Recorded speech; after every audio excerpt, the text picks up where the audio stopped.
ಮಳೆಗಾಗಿ ಮಹಾಪ್ರಾರ್ಥನೆ, ವರುಣದೇವನ ಒಲಿಸಿಕೊಳ್ಳಲು ಭಕ್ತರ ಶರಣಾಗತಿ. ಎರೆಹಂಚಿನಾಳದ ಶ್ರೀ ಪತ್ರೇಶ್ವರ ಸನ್ನಿಧಿಯಲ್ಲಿ ಕಠಿಣ ಸಪ್ತ ಭಜನೆ ಆರಂಭ. ಮಡಿ ಉಡಿಯುಟ್ಟು ಶಿವನಾಮ ಸ್ಮರಣೆ. ಪ್ರತಿ 2 ಗಂಟೆಗೊಮ್ಮೆ ಬದಲಾಗುತ್ತೆ ಭಕ್ತರ ದಂಡು.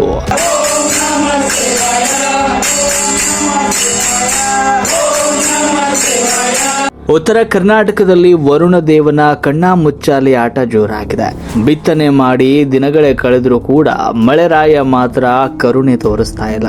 ಇತ್ತ ಮಳೆ ಇಲ್ಲದೆ ಅನ್ನದಾತ ಕಣ್ಣೀರಲ್ಲಿ ಕೈ ತೊಳಿತಾ ಇದ್ರೆ, ಅತ್ತ ಕೊಪ್ಪಳ ಜಿಲ್ಲೆಯ ಎರೆಹಂಚಿನಾಳ ಗ್ರಾಮಸ್ಥರು ಮಳೆಗಾಗಿ ವಿಶಿಷ್ಟ ಆಚರಣೆಗೆ ಮುಂದಾಗಿದ್ದಾರೆ.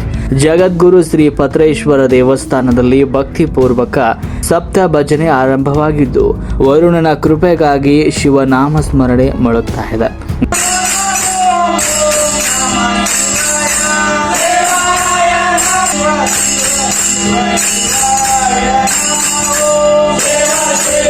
ಭಜನೆ ಆರಂಭವಾದ ಕೆಲವೇ ದಿನಗಳಲ್ಲಿ ಪವಾಡವೂ ನಡೆದಿದೆ. ಹೀಗಾಗಿ ಮಳೆರಾಯನನ್ನ ಒಲಿಸಿಕೊಳ್ಳೋದಕ್ಕೆ ಕೊಪ್ಪಳ ಜಿಲ್ಲೆಯ ಕುಕನೂರು ತಾಲೂಕಿನ ಎರೆಹಂಚಿನಾಳ ಗ್ರಾಮಸ್ಥರೀಗ ವಿಶಿಷ್ಟ ಶರಣಾಗತಿ ಪಡೆದಿದ್ದಾರೆ.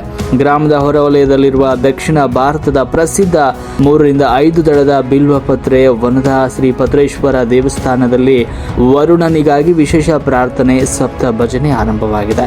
ಇದು ಸಾಮಾನ್ಯ ಭಜನೆಯಲ್ಲ, ಕಠಿಣ ನಿಯಮಗಳ ಭಕ್ತಿಯ ಪರಾಕಾಷ್ಠೆ. ಪ್ರತಿ 2 ಗಂಟೆಗೊಮ್ಮೆ ತಂಡದಂತೆ ಒಟ್ಟು 7 ತಂಡಗಳ ಜನರು ತಣ್ಣೀರು ಸ್ನಾನ ಮಾಡಿ ಮಡಿ ಉಡಿಯಿಂದ ಮನೆಯ ಮೇಲೆ ನಿಂತ್ಕೊಳ್ತಾರೆ.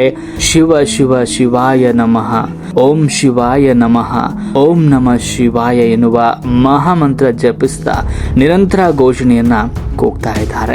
7 ದಿನಗಳ ಕಾಲ ನಿರಂತರವಾಗಿ ನಡೆಯುವ ಈ ಸಪ್ತ ಭಜನೆಯಿಂದ ಮಳೆ ಬಂದೇ ಬರುತ್ತದೆ ಎನ್ನುವುದು ಗ್ರಾಮಸ್ಥರ ಅಚಲವಾದ ನಂಬಿಕೆ. ಶತಮಾನಗಳಿಂದಲೂ ಮಳೆ ಕೈಕೊಟ್ಟಾಗಲೆಲ್ಲ ಗ್ರಾಮದಲ್ಲಿ ಸಪ್ತ ಭಜನೆ ಮಾಡೋದು ಇಲ್ಲಿ ರೂಢಿ. 7 ದಿನಗಳ ಭಜನೆ ಮುಕ್ತಾಯದ ನಂತರ ಗ್ರಾಮದಲ್ಲಿ ಭವ್ಯ ಮಹಾಪ್ರಸಾದದ ವ್ಯವಸ್ಥೆ ಕೂಡ ನಡೆಯಲಿದೆ. ಈ ಹಿಂದೆ ಕೂಡ ಅಂದ್ರೆ 2017ರಲ್ಲಿ ಹಾಗೂ 2021ರಲ್ಲಿ ಕೂಡ ಮಳೆ ಇಲ್ಲದೆ ಇದ್ದಾಗ ಇದೇ ಪತ್ರೇಶ್ವರನ ಸನ್ನಿಧಿಯಲ್ಲಿ ಸಪ್ತ ಭಜನೆ ಮಾಡಲಾಗಿತ್ತು. ಆಗ ಭಜನೆ ಆರಂಭವಾದ ಕೇವಲ 4 ದಿನದಲ್ಲಿ ವರುಣ ದೇವ ಧರೆಗಿಳಿದಿದ್ದ ಎನ್ನುವಂತಹ ನಂಬಿಕೆ. ಇನ್ನು ಎರೆಹಂಚಿನಾಳ ಗ್ರಾಮದಲ್ಲಿ ಮಳೆ ಹೋದಾಗ್ಲೆಲ್ಲ ಶ್ರೀ ಪತ್ರೇಶ್ವರ ದೇವರಿಗೆ ಸಪ್ತ ಭಜನೆ ಹಚ್ಚೋದು ಪೂರ್ವಜರಿಂದ ಕೂಡ ನಡೆದು ಬಂದಂತಹ ಪದ್ಧತಿ ಆಗಿದೆ. 2017 ಹಾಗೂ 2021ರಲ್ಲೂ ಕೂಡ ಇದು ಒಂದು ಮಳೆ ಬರದೆ ಇಂತಹ ಭಜನೆ ಮಾಡಿದಾಗ ಕೇವಲ 4 ದಿನಕ್ಕೆ ಮಳೆ ಬಂದು ಅನುಕೂಲವನ್ನ ಮಾಡಿತ್ತು. ಒಟ್ಟಿನಲ್ಲಿ ವಿಜ್ಞಾನ ಎಷ್ಟೇ ಮುಂದುವರೆದಿದ್ರು ಕೂಡ ಪ್ರಕೃತಿ ಮುನ್ಸ್ಕೊಂಡಾಗ ದೈವ ಶಕ್ತಿಯ ಗತಿ ಅನ್ನೋದಕ್ಕೆ ಎರೆಹಂಚಿನಾಳದ ಈ ಭಕ್ತಿ ಪೂರ್ವಕ ಸಪ್ತ ಭಜನೆಯ ಸಾಕ್ಷಿ. ಭದ್ರೇಶ್ವರನ ಕೃಪೆಯಿಂದ ಇಡೀ ಉತ್ತರ ಕರ್ನಾಟಕದಲ್ಲಿ ಉತ್ತಮ ಮಳೆಯಾಗಿ ರೈತರ ಮೊಗದಲ್ಲಿ ಮಂದಹಾಸ ಮೂಡಲಿ ಎನ್ನುವುದೇ ರಾಷ್ಟ್ರಕ್ರಾಂತಿ ನ್ಯೂಸ್ನ ಆಶಯವಾಗಿದೆ.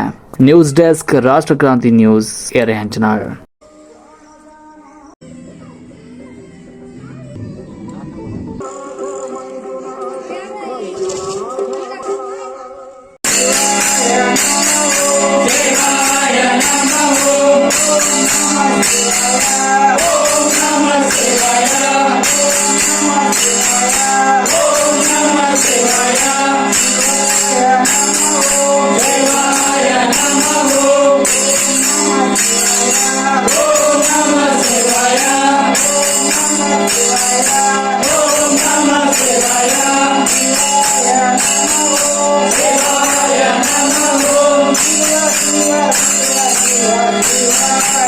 ನೋಡ್ರಿ ಸರ್, ಕಟ್ಟಕ್ಕೆ ಮಳೆನ ಆಗ್ಲಿಲ್ಲ, ರೋಣಿ ಮಳೆನ ಅಲ್ಲೇ. ರೋಣಿ ಮಳೆ ಸ್ವಲ್ಪ ಆಯ್ತು. ರೋಣಿ ಮಳೆಗೆ ಹೆಸರು, ಶೇಂಗಾ, ತೊಗರಿ, ಮೆಕ್ಕೆಜೋಳ ಎಲ್ಲ ಬೆಳೆ ಹಾಕಿದ್ರು ಒಣಗಿ ಬಿಟ್ಟು. ಕೆಲವೊಬ್ರು ಮಳೆ ಆಗ್ಲಾರ್ಕ ಧೈರ್ಯ ಸಾಲಕ್ ಬೆಳಿನ ಯಾವ್ದು ಬಿತ್ತನೆ ಮಾಡ್ಲಿಲ್ಲ, ಕರೆವಲ್ಲ ಹಂಗ ಉಳ್ಕೊಂಡು ಸೀಟ್ ಏನ್ ಮಳೆ ಆಗಿಲ್ಲ ಅಂತೇಳಿ ಇಲ್ಲಿ ಶ್ರೀ ಪತ್ರೇಶ್ವರ ದೇವಸ್ಥಾನ ಏನ್ ಪತ್ರಿವನ ಐತಿ, ವಿಶೇಷವಾಗಿ ಬೀಲಪತ್ರಿವನ ಇರೋದ್ರಿಂದ ಪತ್ರೇಶ್ವರ ಸೋಮವಾರದಿಂದ ಸಪ್ತ ಬಂದೆ ಹಿಂದನು ಈ ಮಳೆ ಆಗಿದ್ದಿಲ್ಲ. 2018ರಾಗನು ಒಂದು ಸಪ್ತ ಭಜನೆ ಹಚ್ಚಿದ 4 ದಿನಕ್ಕ ಮಳೆ ಉದುರಿತು, ಜಟಿ ಮಳೆ ಆಯ್ತು. ಈ ವರ್ಷ ಮೊನ್ನೆ ಈ ಹಚ್ಚಿದ 4 ದಿನದಲ್ಲಿ ಈ ಮಳೆ ಆಗೈತಿ. ಅಂದ್ರೆ ಹಿಂದಿನ ಸಂಪ್ರದಾಯ ಪ್ರಕಾರ ಈಗಿನ ಮಳೆ ಯಾವಾಗ ಹೋಗುತ್ತ ಅದು ಒಂದು ಸಪ್ತ ಭಜನೆ ಹಚ್ಚೋದು ಒಂದು ವಿಶೇಷ ಅಂತ ನಾ ಹೇಳ್ಬೋದು.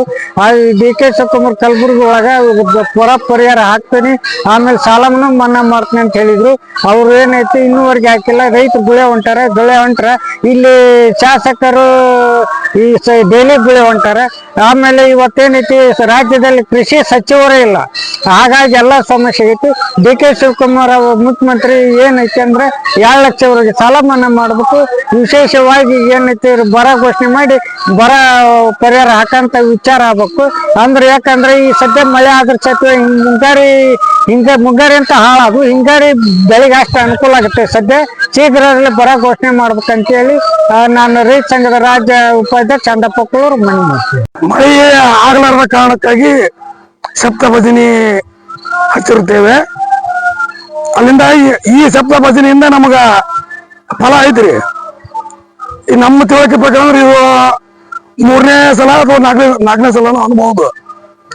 ಆ ಸಪ್ತಭಜನಿ ಹಚ್ಚಿದ್ರಿಂದ 3 ದಿವಸ ಅಥವಾ 4 ದಿವಸ ಒಳಗಾಗಿ ಮಳಿ ನಮಗ ಅನುಗ್ರಹ ಆಗೈತಿ.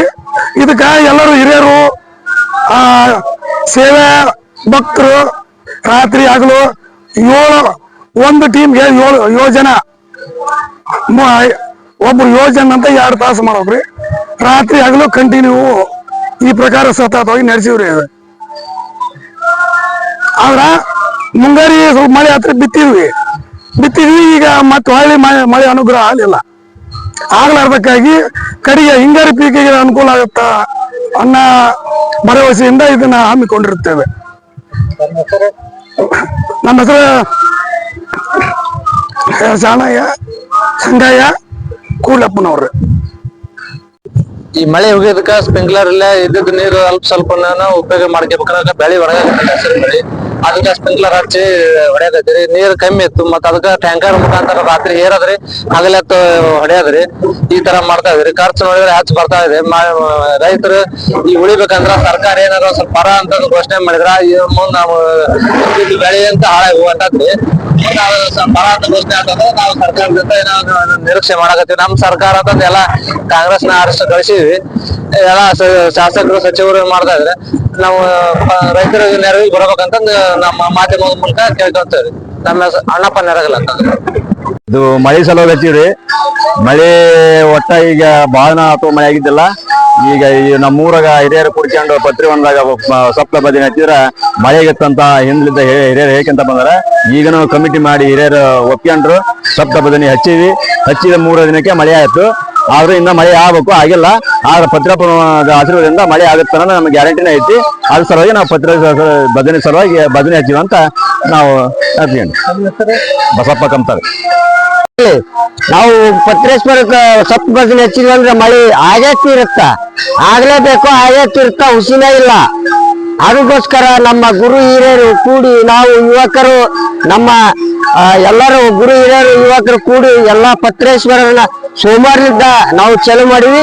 ಮತ್ತೆ ಸಪ್ತ ಭಜನೆ ಹಚ್ಚಿ ಗ್ರಾಮದ ಗುರು ಹಿರಿಯರು ಎಲ್ಲರೂ ಸೇರಿ ಸಪ್ತ ಭಜನೆ ಹಚ್ಚಬೇಕೆಂದು ತೀರ್ಮಾನ ಮಾಡಿ ಭಜನೆಯನ್ನು ಹಚ್ಚಿದ ಕಾರಣ ನಮ್ಮ 2-3 ದಿವಸದಲ್ಲಿ ಗ್ರಾಮದಲ್ಲಿ ಮಳೆ ಸಂಪೂರ್ಣವಾಗಿ ಆಗಿದೆ. ಆದಿದೇವನಾದ ಶ್ರೀ ಪತ್ರೇಶ್ವರನನ್ನು ನೆನೆಸುತ್ತಾ ಇನ್ನು 2 ದಿನದಲ್ಲಿ ಸಪ್ತ ಭಜನೆ ಮುಕ್ತಾಯವಾಗುತ್ತದೆ. ಆದ ಕಾರಣ ಎಲ್ಲ ಗ್ರಾಮದ ಗುರು ಹಿರಿಯರು ಬಂದು